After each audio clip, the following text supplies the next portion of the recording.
তোমরা রেজিস্ট্রেশন খবর শুনলাম আমাদের গোয়ালপুকুরে একটা জমি রেজিস্ট্রি হয়েছিল, ডিড হয়েছিল এখানে 18 তারিখে। এদের ছোট ছোট বাচ্চাগুলো আছে, ওর মা আছে, ওর স্বামী আছে এখানে।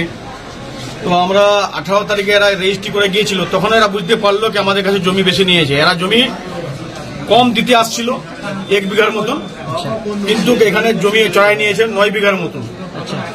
এরা যাই বললো আমাদেরকে, আমরা সঙ্গে সঙ্গে ডিএম সাহেবকে ফোন করেছি। ডিএম সাহেব কিন্তু ভালো কাজ করেছে আমাদের ডিএম সাহেব, কেবলা 3টাকে পেন্ডিং এ রেখেছে। আর এখানে সাহেবকে ফোন করে বলে দিয়েছে কেবলা আপনারা ইস্যু করবেন না। সেজন্য আমরা ডিএম সাহেবকে ধন্যবাদ দিচ্ছি। আর আমরা চাচ্ছি যে এই 3টা ডিড যেন ক্যান্সেল করা হয়।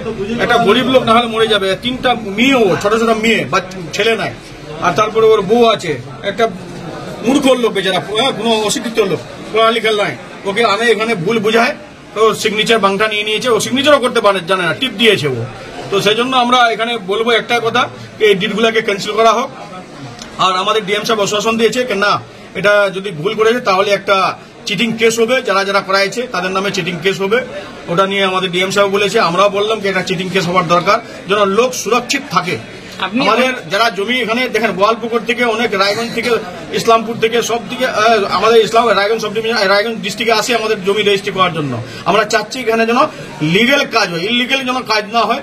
আর জমি যারা বিক্রি করছে, যারা জমি বিক্রি করছে, তারা যেন ভালো এখানে মানে একটা সুযোগ পায় কিনা, আমাদের কোনো চিটিং হবে না, কোনো হবে না, ডিড আমাদের ফলস ডিড হবে না।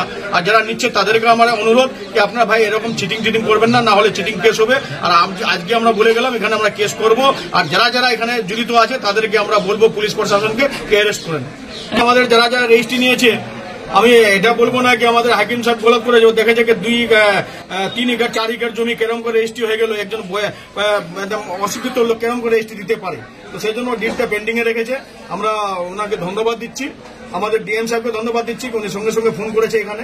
সেজন্য আমরা চাচ্ছি কি ওই ডিড 3টা ক্যান্সেল হোক। সরকার এরকম চিটিং এর সম্মুখীন হয়, সেক্ষেত্রে এর জন্য তো আমরা বলবো কি আমাদের প্রশাসনকে বলবো, আমরা আমাদের এখানকার যারা রেজিস্ট্রি আছে তাদেরকে বলবো যে আপনারা কিন্তু সজাগ থাকেন, যেন কেউ মানে এখানে ইলিগাল কাজ না করতে পারে, ফলস ডিড না করতে পারে, লোক যেন আপদ বিপদে না পড়তে পারে। সেই জন্য আমরা এখানে বলে গেলাম এখন আজকে। আর যদি এরকম না হয় তাহলে একটা এখানে আমরা বলছি, আমরা গভর্নমেন্টের লোক, আমি সহকারী সভাধিপতি, আমার সঙ্গে জেলা পরিষদের রিপ্রেজেন্টেটিভ আছে, এখানে এলআর এর কর্মদক্ষ আছে আমাদের। আমরা না হলে একটা আন্দোলন করবো আমরা এখানে, যদি এটাকে না বন্ধ করে তাহলে একটা আন্দোলন করবো, বিরাট ভাবে আন্দোলন করবো আমরা একটা এখানে।